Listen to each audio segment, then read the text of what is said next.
En la tierra roja de los cerros de Michoacán, nació un niño que bajo la luz de la luna vigilaba plantaciones de marihuana, sin imaginar que ese primer paso lo llevaría a convertirse en el capo más temido de México. Nemesio Ceguera Cervantes llegó al mundo el 17 de julio de 1966, en una choza humilde de Aguililla, rodeado de 5 hermanos y de padres que apenas lograban cosechar los aguacates que les daban el pan de cada día. La pobreza era tan densa que la escuela terminó en 5º grado, porque la familia necesitaba manos en el campo y el niño, descalzo, aprendió a escarbar la tierra antes que a leer. A los 14 años, la vida legal ya no bastaba. El joven se adentró en los surcados de la sierra para vigilar los cultivos de marihuana, descubriendo que el riesgo pagaba más que el sudor honesto. En esos momentos, la violencia de los cárteles que disputaban los cerros se volvió la única ley que conocía. Cada noche, bajo el canto de los grillos, aprendió a moverse como un fantasma entre los pinos, a observar sin ser visto, a calcular el precio de una bala. Esa educación de supervivencia marcó la semilla de lo que sería su futuro imperio. A finales de los 80, el sueño americano llamó a la puerta. Con alias como Rubén Ávila y José López Prieto, cruzó la frontera hacia California, llegando a San Francisco con la promesa de un trabajo cualquiera. Pero la realidad de la calle lo empujó a la compañía de su cuñado Abigail González Valencia, conocido como El Queenie, y pronto se encontró en la producción y el tráfico de metanfetaminas. La policía lo atrapó en 1986 por robo con arma cargada, de nuevo en 1989 por venta de narcóticos y por tercera vez en 1992 en Sacramento, esta vez por heroína. Para proteger a su hermano Abraham, aceptó declararse culpable, cumplió 5 años de prisión y al ser deportado en 1995, regresó a México convertido en un hombre con contactos transfronterizos y una sed de revancha que no conocía límites. De vuelta en Jalisco, su ingenio le permitió infiltrarse en la policía municipal de Cabo Corrientes y Tomatlán. Con la placa en el pecho, aprendió los rincones más oscuros de la seguridad pública, descubriendo cómo la autoridad podía ser un disfraz perfecto para mover mercancía. Pero la placa duró poco. Abandonó el uniforme para unirse al Cártel del Milenio y allí selló una alianza familiar al casarse con Rosalinda González Valencia, la hermana de El Queenie, consolidando una red que pronto se transformaría en una potencia imparable. Los años 2000 y 0 marcaron el caos de los arrestos masivos contra los líderes del milenio, con la caída de Óscar Orlando y Juan Carlos Nava en 2009 y la captura de Ignacio Coronel en 2010, quedó un vacío de poder que Nemesio llenó con puño de hierro. Creó los Matazetas, un grupo de asesinos dedicados a eliminar a la resistencia y a cualquier rival que se atreviera a desafiar su dominio en Jalisco. En 2010, renombró su facción como Cártel Jalisco Nueva Generación, declarando una guerra total contra los cárteles vecinos. En pocos años, el territorio se extendió desde Jalisco hasta Colima, Nayarit, Veracruz, Guanajuato, Morelos, Guerrero y su tierra natal, Michoacán. La diversificación del negocio pasó de la metanfetamina a la heroína y la cocaína, con rutas que llegaban a Estados Unidos, Europa, Asia y África, generando ingresos que alcanzaban los $50,000 millones, según estimaciones de expertos financieros. A medida que el imperio crecía, también lo hacían las traiciones internas. En 2017, Eric Valencia Salazar y el Cholo abandonaron al CJNG para fundar el cartel Nueva Plaza, desafiando directamente la autoridad de Nemesio. La respuesta fue brutal. El Cholo fue abatido en 2021, mostrando que la lealtad se pagaba con sangre. La familia también sintió el golpe.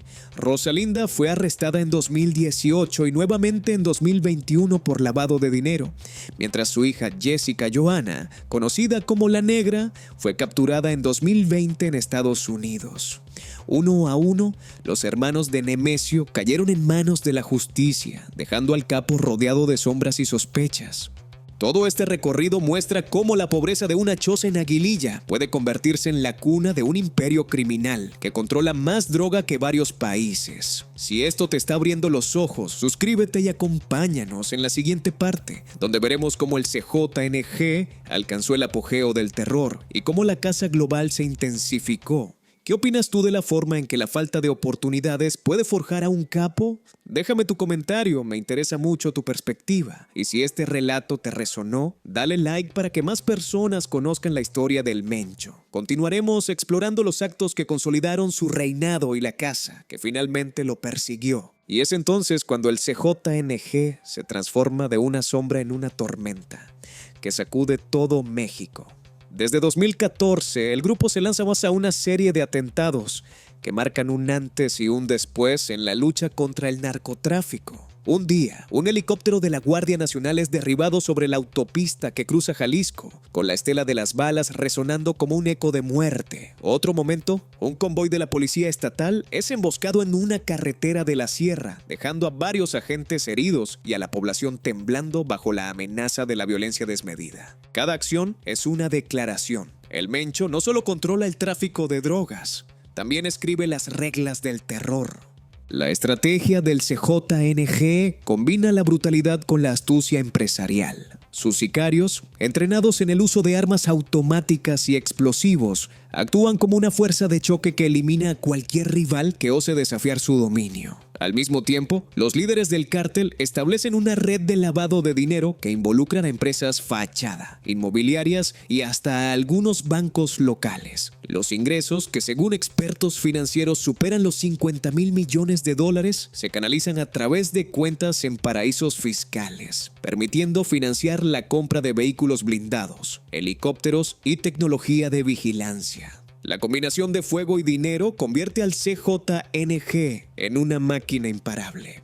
En los pueblos de la sierra, la vida cotidiana se vuelve un juego de supervivencia. Cada familia paga una cuota mensual al cártel para evitar que sus tierras sean incendiadas o sus cosechas destruidas. Los narcomantas aparecen en los muros, amenazando a los comerciantes que no entregan el porcentaje exigido y a la vez proclamando la justicia del Mencho contra los que colaboran con el Estado. La población, atrapada entre la extorsión y la violencia, a menudo se ve obligada a reclutar a sus propios hijos para trabajar como mensajeros o vigilantes, perpetuando el ciclo de criminalidad. A medida que el poder del CJNG crece, también lo hacen las alianzas y los enemigos. En 2017, un grupo de exintegrantes liderados por Eric Valencia Salazar y el llamado El Cholo se separa para fundar el cartel Nueva Plaza, intentando robar territorios en el sur de Jalisco. La respuesta del Mencho es rápida y despiadada. Una serie de asesinatos coordinados que culminan con la muerte de El Cholo en 2021, enviando un mensaje claro a cualquiera que esté considerando una traición. Sin embargo, la violencia interna nunca desaparece por completo. En 2022, Antonio, conocido como el Tony Montana, es abatido en un enfrentamiento con un grupo rival, lo que evidencia que incluso los más cercanos al líder pueden caer bajo el peso de la sangre. Las autoridades, tanto mexicanas como estadounidenses, intensifican sus esfuerzos para capturar al Mencho. La Oficina de Control de Drogas lo coloca en la lista de los más buscados, ofreciendo una recompensa que supera los 15 millones de dólares. Una cifra que se eleva en 2024 ante la creciente amenaza que representa. Operativos conjunciones entre la DEA, el FBI y la Secretaría de la Defensa Nacional se llevan a cabo en todo el país, pero la capacidad del CJNG para evadir la captura es impresionante. Cambia constantemente de ubicación, utiliza dobles y se comunica mediante códigos cifrados que hacen prácticamente imposible rastrear sus movimientos. En medio de esta persecución, el propio Mencho enfrenta problemas de salud. Desde 2020, los rumores sobre su condición renal se hacen virales en redes sociales y foros especializados. Según fuentes cercanas, se construyó un pequeño hospital clandestino en la zona conocida como el Alcíhuatl, donde recibe tratamientos de diálisis y medicamentos que le permiten mantenerse activo pese a la enfermedad.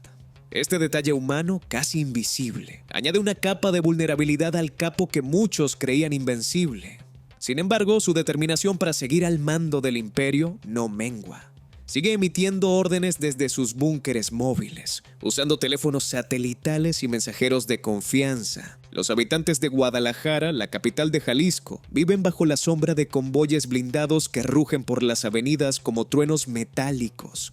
Cada vez que un vehículo del CJNG pasa, la gente se detiene, mira por la ventana y se pregunta si el día en que esas máquinas desaparecerán será pronto o nunca. En Michoacán, la tierra natal de Nemesio, las familias que se atreven a desafiar al cártel son aniquiladas sin mediar palabra. Los cuerpos aparecen en los caminos rurales, envueltos en sacos de basura, como una advertencia macabra para los demás. Estas escenas, repetidas a lo largo y ancho del territorio, consolidan la reputación del Mencho como el enemigo principal del Estado. Una figura que encarna tanto la capacidad de organización como la crueldad sin límites. A medida que la violencia se intensifica, también lo hacen los intentos de la sociedad civil por resistir. Organizaciones de derechos humanos documentan los abusos y denuncian la impunidad, mientras algunos jóvenes, cansados de vivir bajo el miedo, se unen a grupos de autodefensa para proteger a sus comunidades. Estas iniciativas, aunque valientes, a menudo chocan con la fuerza militar del CJNG, lo que genera nuevos episodios de enfrentamientos y represalias. El panorama se vuelve cada vez más complejo, con una red de intereses que incluye a políticos locales, empresarios corruptos y agentes de seguridad que, en ocasiones, se benefician del flujo de dinero ilícito. En 2025, la tecnología juega un papel decisivo en la caza del Mencho. Satélites de alta resolución capturan imágenes de posibles escondites en la Sierra de Tapalpa, y drones equipados con sensores térmicos patrullan los bosques en busca de señales de actividad humana. Los datos se cruzan con informantes internos, que, motivados por recompensas o temores, proporcionan pistas sobre rutas de escape y ubicaciones de búnkeres. La inteligencia militar, combinada con la presión internacional, lleva a la planificación de un operativo masivo que reúne a 10.000 efectivos de la Secretaría de la Defensa Nacional, flotillas de helicópteros y unidades de fuerzas especiales. Llegado el día de 2026, el amanecer sobre Tapalpa se tiñe de un gris ominoso. Nemesio, ya casi 60 años, se encuentra en una cabaña fortificada, rodeado de un puñado de leales que han jurado seguirlo hasta la muerte. La tensión se percibe en el aire, mientras los soldados se posicionan alrededor del perímetro, listos para lanzar el ataque. De repente, el sonido de los helicópteros rompe el silencio, y una lluvia de balas comienza a cruzar el espacio. Los sicarios del CJNG responden con fuego intenso, y la zona se convierte en un campo de batalla improvisado, donde cada disparo puede significar la vida o la muerte. En medio del caos, el Mencho resulta herido gravemente. Los testigos afirman que recibió un disparo en el pecho, y sus hombres, al ver su vulnerabilidad, intentan evacuarlo rápidamente. Un helicóptero de extracción despega bajo una lluvia de metralla, transportando al capo a la capital del país, donde se espera que reciba atención médica urgente. Sin embargo, la gravedad de sus heridas y la falta de recursos médicos adecuados hacen que el destino sea incierto. Algunas fuentes aseguran que el Mencho falleció durante el vuelo, mientras que otras sostienen que llegó al hospital solo para sucumbir poco después.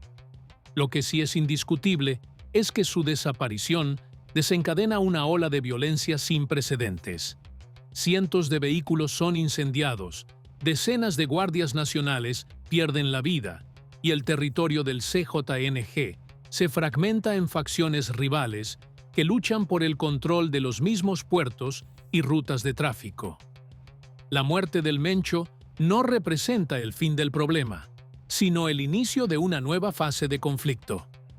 Los sucesores, muchos de los cuales eran comandantes de confianza, intentan llenar el vacío, pero la falta de una figura central genera disputas internas que se traducen en más sangre en las calles.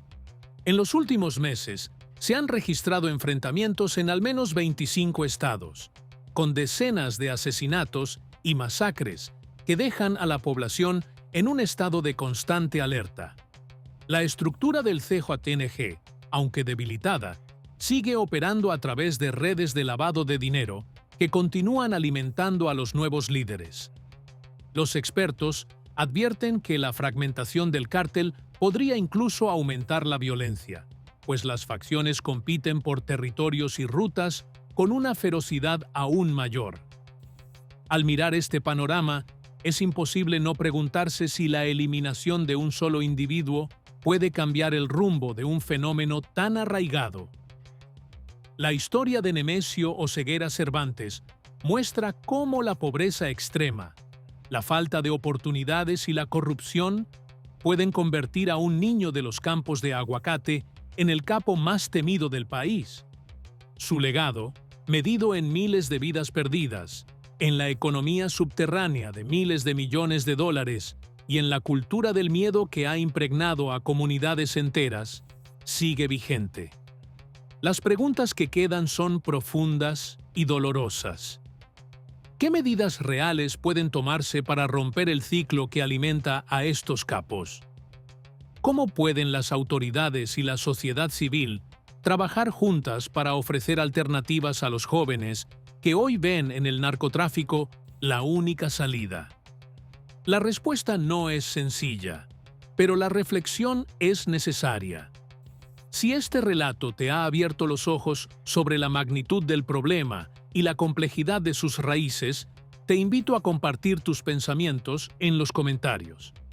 ¿Crees que la muerte del Mencho marcará el inicio de una era más segura?